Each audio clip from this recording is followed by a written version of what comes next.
Hello students, my name is Swarnalata, your chemistry educator from Sitamarhi and welcome to Swarna Chemistry class. आज काफ़ी दिनों के बाद मैं वीडियो बना रही हूँ, अपडेट कर रही हूँ.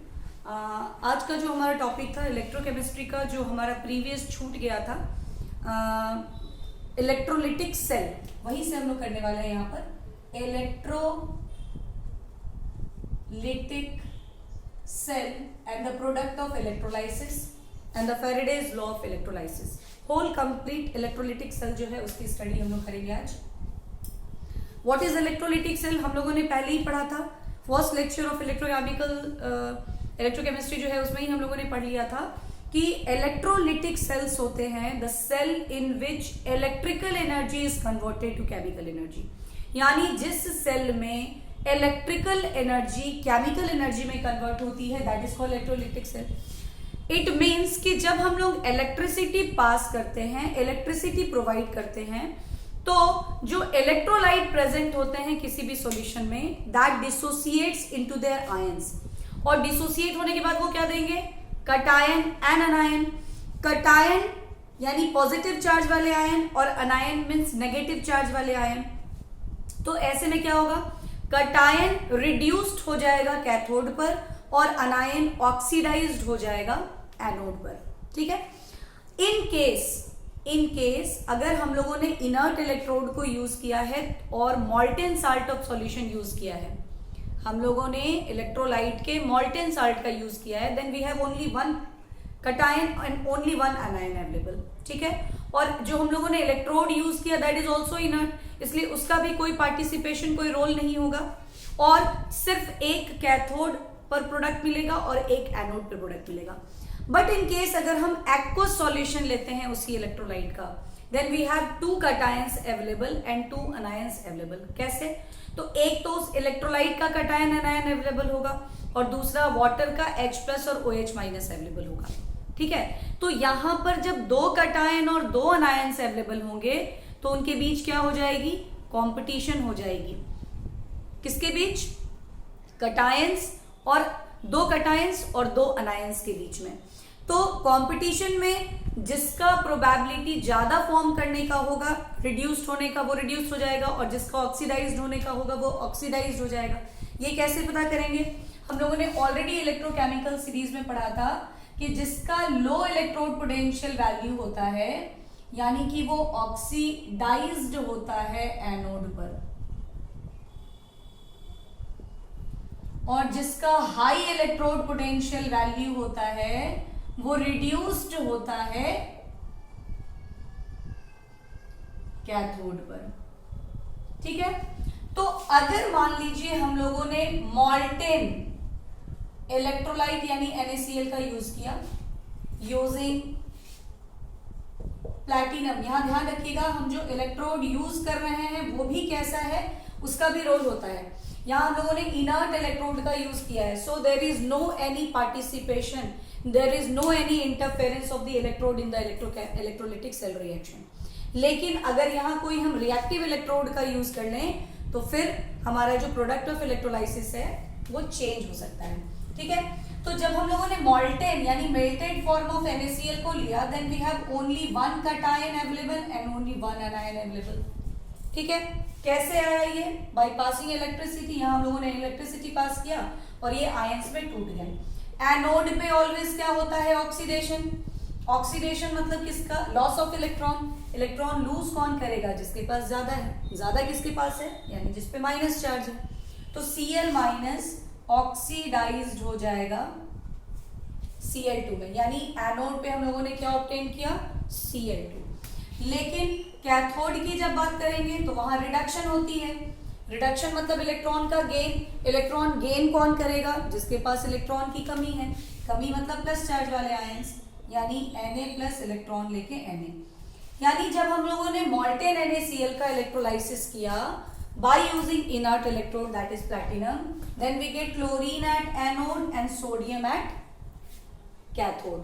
ये तो बहुत सिंपल है.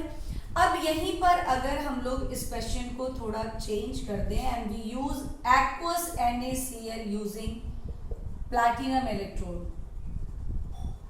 अब हम लोग क्या कर रहे हैं, aqueous NaCl. Aqueous means water is also available here. यहाँ पे क्या है, water भी available है.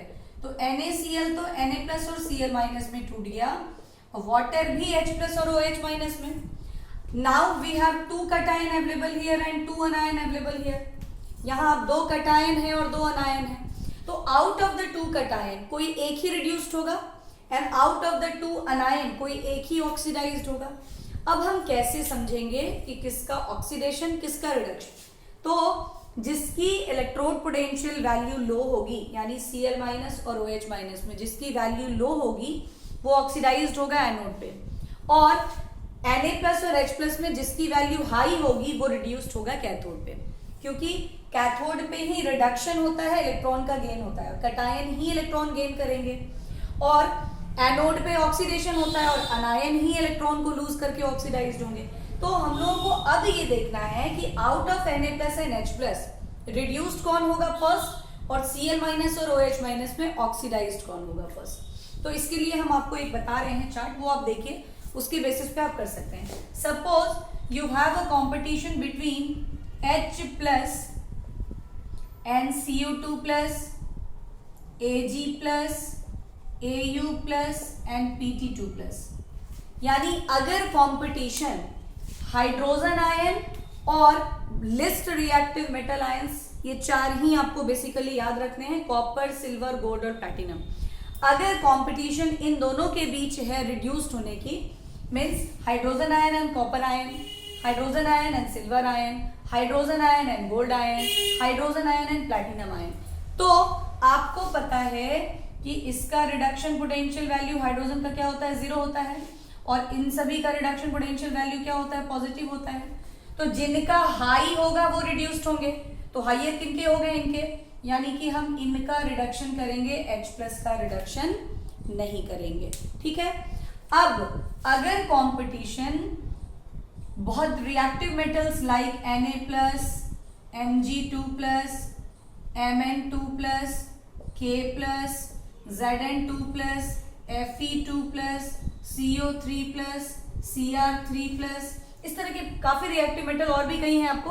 अगर उनकी कंपटीशन H प्लस के साथ हो रही है, यानी अगर कंपैरिजन होना है कि H प्लस रिड्यूस्ड होगा फर्स्ट या Cr3 प्लस, H प्लस होगा फर्स्ट या CO3 प्लस, H प्लस होगा या Fe2 प्लस, है ना. अगर ऐसे इन रिएक्टिव मेटल्स के साथ कंपटीशन हो रही है H प्लस आयन की, तो आपको पता है कि ये सारे जो मेटल्स हैं इनकी इलेक्ट्रोड पोटेंशियल वैल्यू नेगेटिव होती है. इलेक्ट्रोकेमिकल सीरीज में हाइड्रोजन के नीचे जितने भी मेटल्स हैं उन सभी की वैल्यू नेगेटिव होती है, और हाइड्रोजन की आप जानते हैं 0 होती है. ठीक है. तो अब इनमें हाई वैल्यू किसकी है, हाइड्रोजन आयन की. तो यहाँ रिडक्शन हम किसका करेंगे, हाइड्रोजन आयन का करेंगे, इन मेटल्स का रिडक्शन नहीं होगा. इट मीन्स कि अगर कंपटीशन Na प्लस और H प्लस के बीच है, तो Na प्लस और H प्लस के बीच है, तो रिडक्शन किसका कराना है, H प्लस का, Na प्लस का नहीं कराएंगे. क्लियर हो गई सभी को ये बात. अगर कंपटीशन इन मेटल्स यानी कॉपर, सिल्वर, गोल्ड, प्लैटिनम और H प्लस के बीच है, तो रिडक्शन इन मेटल्स की करानी है. और अगर कंपटीशन H प्लस और इन सभी रिएक्टिव मेटल्स के बीच है जिनकी इलेक्ट्रोड पोटेंशियल की वैल्यू नेगेटिव है, तो हम हाइड्रोजन H प्लस का रिडक्शन कराएंगे. तो यानी यहाँ पर कैथोड का तो प्रोडक्ट हम समझ गए कि H प्लस का रिडक्शन होगा. फर्स्ट ऑक्सीडेशन एनोड की रिएक्शन कराई जाती है, देन आफ्टर हम लोग रिडक्शन करवाते हैं. तो अब इन दोनों की बात हम करते हैं कि out of Cl minus and OH minus किसका ऑक्सीडेशन होना है. तो क्या हम लोगों ने देखा, जिसका लो इलेक्ट्रोड पोटेंशियल वैल्यू होगा. तो देखिए, अगर Cl माइनस, Br माइनस और I माइनस की कंपटीशन OH माइनस के साथ होगी, ठीक है, तो आप याद रखिएगा यहाँ पे कि ऑक्सीडेशन इनका कराना है. ठीक है, क्योंकि OH माइनस का जो रिडक्शन पोटेंशियल है वो हाइयर होता है देन क्लोराइड, ब्रोमाइड और आयोडाइड. क्लोराइड नहीं. अब यहाँ पे ये एक्सेप्शन है, आप ध्यान रखिएगा. यहाँ पे क्या है, ये एक्सेप्शन है. इसलिए अगर इनके बीच कंपटीशन है तो हम इनका रिडक्शन ऑक्सीडेशन कराएंगे, OH माइनस का नहीं कराएंगे. लेकिन अगर कंपटीशन OH माइनस का किसके साथ है? सल्फेट आयन के साथ है, फॉस्फेट आयन के साथ है, नाइट्रेट आयन के साथ है, या फ्लोराइड आयन के साथ है, तो किसका होगा? तो इलेक्ट्रोलाइसिस होगा हाइड्रोक्साइड का। ठीक है, यहां मैंने ये कहा कि इसका इलेक्ट्रोड पोटेंशियल हाइयर है इन दोनों के कंपैरेटिव, बट इसके कंपैरेटिव तो लो है, तो इसको ही होना चाहिए था ऑक्सीडाइज। ठीक है, लेकिन हम लोग देखेंगे ये कि क्लोराइड, ब्रोमाइड, आयोडाइड, ठीक है, आप देखेंगे कि इसकी वैल्यू जो होती है इसके वैल्यू से हाइयर होती है। क्लोराइड आयन की रिडक्शन पोटेंशियल की वैल्यू OH माइनस से हाइयर है, ऑल्दो क्लोराइड आयन ही ऑक्सीडाइज्ड होगा, लेकिन ब्रोमाइड और आयोडाइड की तो इलेक्ट्रोड पोटेंशियल वैल्यू लो है देन OH माइनस यानी देन वाटर, इसलिए इन्हीं का हो गया। इनमें तो कहीं कोई कंफ्यूजन नहीं है, कंफ्यूजन सिर्फ क्लोराइड और हाइड्रोक्साइड के कंपटीशन के बीच में है। ठीक है, उसके बाद हाइड्रोक्साइड की कंपटीशन अगर इन अनायंस के साथ हो रही है तो इनकी वैल्यू लो है, ये इसकी वैल्यू जो है OH माइनस की E स्टैंडर्ड वैल्यू लो है, लोअर है than E standard of SO4 2 minus, PO4 3 minus, NO3 minus, F minus, तो इसलिए इसका हो गया। यहां भी कोई प्रॉब्लम नहीं, इसकी वैल्यू हाइयर है, इसकी लोअर है, इसलिए इसकी हो गई, यहां भी कोई कंफ्यूजन नहीं, बस कंफ्यूजन है इसके दोनों के केस में। यहां हम लोग देख रहे हैं कि although Cl minus electrode potential of Cl minus is higher than electrode potential of OH minus means water, yet chloride ion get oxidized first। क्यों ऐसा हो जाएगा? Why is so? इसका रीजन ये है कि हाइड्रोक्साइड आयन को ऑक्सीडाइज्ड होने के लिए ओवर वोल्टेज की रिक्वायरमेंट है। what is mean by over voltage? over voltage का मतलब ये हो गया कि ये जो रिडक्शन होगा, ऑक्सीडेशन होगा हाइड्रोक्साइड का at anode, it is a slow process. क्या है ये? Slow process. Due to the slow process यहाँ पर रेजिस्टेंस डेवलप कर जाता है और लेस वोल्टेज पे ये प्रोसेस ऑक्सीडेशन का नहीं हो पाता है, तो इसको एक्स्ट्रा वोल्टेज देने की जरूरत पड़ती है कंपैरेटिव टू क्लोराइड आयन। इसलिए OH माइनस का ऑक्सीडेशन न करके हम लोग किसका करते हैं? क्लोराइड का, जबकि इसका वैल्यू लोअर है इसके कंपैरेटिव। ठीक है, because OH minus requires over voltage to get oxidized than Cl minus. ठीक है, तो आई थिंक ये क्लियर हो गया होगा कॉन्सेप्ट आप लोगों का। अब इस बेसिस पर जब हम लोग यहां पर एनोड की रिएक्शन करेंगे तो क्या करना है? Cl माइनस और OH माइनस में, ये याद रखेंगे अगर आप लिस्ट, तो आपको कभी प्रॉब्लम नहीं होगी। OH माइनस और ये हैलाइड आयंस एक्सेप्ट फ्लोराइड्स हैं, तो इनका ऑक्सीडेशन करिएगा, OH माइनस का नहीं। और बाकी जितने भी अनायंस होंगे उनकी कंपटीशन OH माइनस से होगी, तो OH माइनस का आप ऑक्सीडेशन कराइएगा, उसका नहीं। तो यहां हम किसका कराएंगे? Cl माइनस का। Cl minus gives Cl2 by the loss of electron, और कैथोड पे क्या हो जाएगा? ये तो बहुत ही क्लियर है कि Na+ और H+ में हम H+ का रिडक्शन कराएंगे to get H2 at cathode. तो एक क्वेश्चन आपको आता है, एक तो स्ट्रेट आता है कि what is the product of electrolysis of molten NaCl using platinum electrode and aqueous NaCl using platinum electrode। एक आपको क्वेश्चन जो है थोड़ा इस तरीके से पूछा जाता है कि why sodium is obtained at cathode by the electrolysis of molten NaCl using platinum electrode, whereas hydrogen is obtained at cathode by using aqueous NaCl using platinum electrode। तो ये जो है इस क्वेश्चन का आंसर हम लोग यही देंगे कि in aqueous NaCl there is two cation available, that is Na+ and H+। Out of Na+ and H+ has higher reduction potential because इसका 0 है और Na+ का क्या है? नेगेटिव है। So comparative to Na plus, H plus has higher reduction potential, so it get reduced more easily at cathode than Na plus, and that's why H2 is obtained at cathode. But in molten NaCl there is no any competition between any cations. Only one cation Na plus is available, so it get reduced at cathode. तो ये हम लोग इसका example या reason दे सकते हैं. तो चलिए हम लोग आगे देखते हैं. अभी हम लोगों ने ये देखा कि जो क्लोरीन है उसकी रिडक्शन पोटेंशियल की वैल्यू हायर है देन वाटर. ठीक है, ऑल्दो H2O के कंपैरेटिव उसका रिडक्शन पोटेंशियल हायर है, उसके बावजूद भी आप देखिएगा कि ऑक्सीडेशन किसकी होती है, क्लोरीन की ही. बिकॉज वाटर रिक्वायर्ड्स, वाटर जो है उसको क्या रिक्वायर्ड है, ओवर वोल्टेज देना पड़ता है कंपैरेटिव टू क्लोराइड. लेकिन अगर आप ब्रोमाइड और आयोडाइड के केस में देखिए तो ब्रोमाइड और आयोडाइड के केस में जो वैल्यू है वो लोअर है. ठीक है, तो जब वैल्यू इनकी लोअर है तो यही ऑक्सीडाइज होंगे कंपैरेटिव टू वाटर. फिर आप फ्लोराइड के केस में देखिए तो इसकी वैल्यू काफी ज्यादा है इससे, इसलिए फ्लोराइड का ऑक्सीडेशन नहीं होकर के वाटर का ही ऑक्सीडेशन करना है. तो हम लोग पहले इलेक्ट्रोलाइसिस ऑफ वाटर को ही देख लेते हैं कि ये कैसे होता है. इलेक्ट्रोलाइसिस ऑफ वाटर, क्योंकि वाटर एक ऐसा इलेक्ट्रोलाइट है which get oxidized as well as reduced also. तो अगर हम एनोड पर इसके ऑक्सीडेशन की बात करें तो वाटर हम लोगों को क्या प्रोवाइड कर रहा है, H plus and OH minus ion. तो क्या है कि आप इसके एनोड और कैथोड के इलेक्ट्रोलाइसिस रिएक्शन को दो तरीके से लिख सकते हैं. एक तो आप क्या कीजिए कि इससे जो अनायन फॉर्म कर रहा है उस अनायन का ऑक्सीडेशन आप कराइए ऐसे, यानी O2 ऑब्टेन होगा एनोड पे.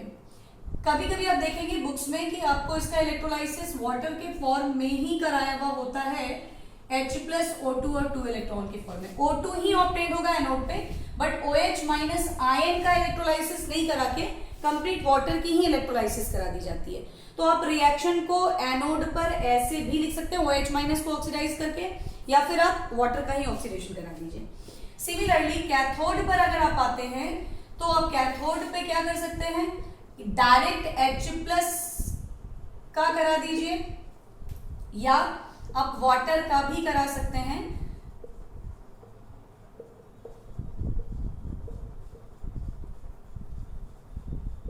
ऐसे वाटर यहाँ पे क्या दे रहा है, हाइड्रोजन, यहाँ भी आ गया हाइड्रोजन. यानी वाटर के इलेक्ट्रोलाइसिस से एनोड पर ऑक्सीजन एंड कैथोड पर हाइड्रोजन ऑब्टेन्ड होता है.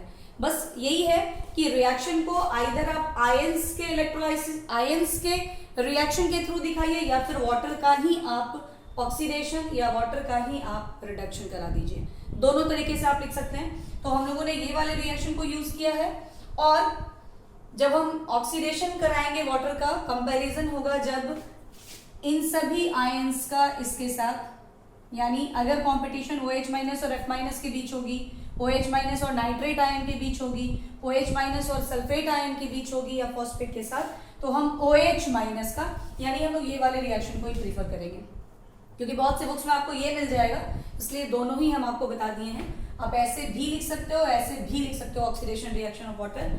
और रिडक्शन में आप ज्यादातर यही यूज करेंगे, इसको हम लोग कम प्रीफर करेंगे. ठीक है, आफ्टर दैट अब हम लोग कुछ और एग्जाम्पल्स को करते हैं प्रोडक्ट ऑफ इलेक्ट्रोलाइसिस के लिए. तो पहला एग्जाम्पल हम लोग लेते हैं एक्वस. अब हम लोग एक्वस मीडियम का यूज करते हैं बिकॉज अगर मॉल्टेन का करते हैं, मान लीजिए दो एग्जाम्पल हम लोगों ने किया था, चलिए तीसरे एग्जाम्पल को हम लोग लेते हैं molten PbBr2 using platinum electrode. ठीक है, वेरी सिंपल इट इज. ये मॉल्टेन फॉर्म में है, so we have only one cation and only one anion. ठीक है, एनोड पे कुछ नहीं करना, एक ही अनायन है Br माइनस, और इनर्ट इलेक्ट्रोड यूज हो रहा है. सो इलेक्ट्रोड का भी कोई रोल होने वाला नहीं है यहाँ पे.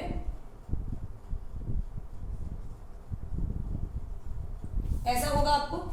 और कैथोड पे क्या हो जाएगा, कैथोड पे एक ही कटायन है, दैट इज Pb2+, वो इलेक्ट्रॉन गेन करेगा and Pb is obtained at cathode. ये हो गया। तो जहां कहीं भी मॉल्टेन साल्ट होगी आपको कुछ नहीं करना है, इनर्ट इलेक्ट्रोड का यूज हो रहा है, मॉल्टेन साल्ट है, अनायन को ऑक्सीडाइज कर दीजिए, कटायन को रिड्यूस कर दीजिए। अब अगर आपके पास aqueous copper sulphate using platinum, अभी हम लोग इनर्ट इलेक्ट्रोड का ही यूज कर रहे हैं, आप देखिएगा इलेक्ट्रोड भी जब हम चेंज करेंगे, रिएक्टिव इलेक्ट्रोड यूज करेंगे, then also the process of electrolysis get affected. कैसे होगा वो हम लोग देखते हैं। सबसे पहले आते हैं कॉपर सल्फेट एक्वस मीडियम में है, so water is also available, तो Cu2 प्लस और SO4 2 माइनस, यहाँ H प्लस और OH माइनस। अब आप देखिए मैंने फिर से लिस्ट को यहाँ लिख दिया है, ठीक है। यहाँ है सल्फेट और हाइड्रोक्साइड, आप किसका करेंगे ऑक्सीडेशन, OH माइनस का, क्योंकि इसका वैल्यू क्या है, लोअर है कंपैरेटिव टू दिस ऑल, ठीक है। तो OH माइनस का आप OH माइनस के फॉर्म में भी लिख सकते हैं, ऊपर मैंने आपको लिख दिया था ऑलरेडी, नहीं तो आप वाटर का भी कर सकते हैं ऑक्सीडेशन। कैथोड पे आप क्या करेंगे, Cu2 plus and H plus. देखिए जब कंपटीशन H प्लस और इन मेटल्स के बीच होगी, ये 4 मेटल्स के बीच, तो इनका रिडक्शन कराना है, H प्लस का नहीं कराना है। इसके पहले वाले एग्जांपल में हम लोगों ने Na प्लस और H प्लस के बीच कंपटीशन कराया था, तो H प्लस का रिडक्शन हुआ, बट अब इसकी वैल्यू तो 0 है, इसकी ई स्टैंडर्ड वैल्यू 0 है और इनकी ई स्टैंडर्ड वैल्यू पॉजिटिव है, तो हाइयर वैल्यू इनकी है तो रिडक्शन इनका होगा। यहाँ ई स्टैंडर्ड इसकी 0 है और इन सभी की ई स्टैंडर्ड नेगेटिव है, इसलिए इनका रिडक्शन करेंगे उधर नहीं, ठीक है, क्योंकि जिसकी हाइयर वैल्यू होती है वही रिड्यूस्ड होता है। तो यहाँ पर Cu2 प्लस Cu में रिड्यूस्ड हो जाएगा, ठीक है, वेरी सिंपल इट इज। अब आते हैं हम लोग, अगर हम लोग कॉपर सल्फेट का ही रिडक्शन इलेक्ट्रोलाइसिस करा रहे हैं, but we are using copper electrode, now we are going to change the electrode. अब हम लोगों ने वो इलेक्ट्रोड यूज किया है जिसका इलेक्ट्रोलाइट है, क्योंकि मोस्टली हम लोग जो इलेक्ट्रोकेमिकल सेल्स पढ़ रहे थे उसमें हम लोगों ने क्या देखा था, कॉपर सल्फेट में कॉपर का इलेक्ट्रोड, जिंक सल्फेट में जिंक का इलेक्ट्रोड, सिल्वर नाइट्रेट में सिल्वर, तो जिन इलेक्ट्रोलाइट का हम यूज करते हैं मोस्टली हम उन्हीं के इलेक्ट्रोड्स का यूज करते हैं, ठीक है।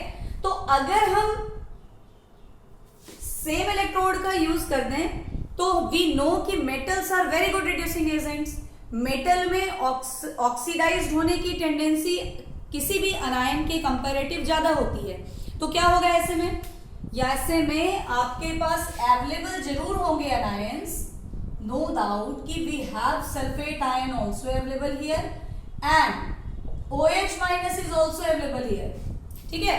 बट चूंकि हम लोगों ने कॉपर इलेक्ट्रोड यूज किया, उसी इलेक्ट्रोड को यूज किया which is a reactive electrode, not an inert electrode like platinum, तो हमको इनका ऑक्सीडेशन नहीं कराना है। अब याद रखेंगे कॉपर का ही ऑक्सीडेशन हो जाएगा, ठीक है। और रिडक्शन की तो बात है, तो कंपटीशन जब H प्लस की है कॉपर आयन के साथ, तो कॉपर आयन को ही रिड्यूस करना है, तो कॉपर आयन रिड्यूस्ड होके कॉपर देगा, ठीक है, इजी, कोई प्रॉब्लम नहीं है इसमें। वैसे ही हम लोग और भी कई एग्जांपल्स को कर सकते हैं, लाइक अगर हम लोग एक्वस सिल्वर नाइट्रेट का यूज करते हैं electrolysis using platinum electrode one time and silver electrode at another time, यानी कि aqueous AgNO3 using silver electrode. ऐसे बहुत सारे एग्जांपल्स हो सकते हैं और आपको एग्जाम में ही आता है। Now we have also 2 cations and 2 anions available because the medium is aqueous। अब आप बताइए एनोड पे क्या होगा, कंपटीशन किसके बीच है, नाइट्रेट एंड हाइड्रोक्साइड के बीच, नाइट्रेट एंड हाइड्रोक्साइड के बीच ऑक्सीडेशन किसका करना है, हाइड्रोक्साइड का,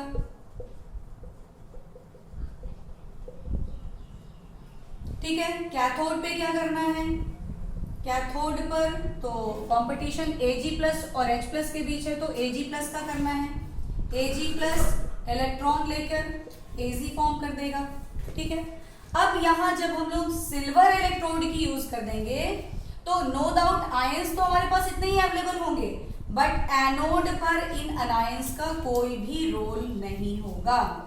अनायंस इंटरफेयर सिल्वर का हो जाएगा and silver get oxidize to give silver ion, और कैथोड पे तो ऑब्वियसली Ag प्लस का रिडक्शन हो जाएगा टू गेट Ag।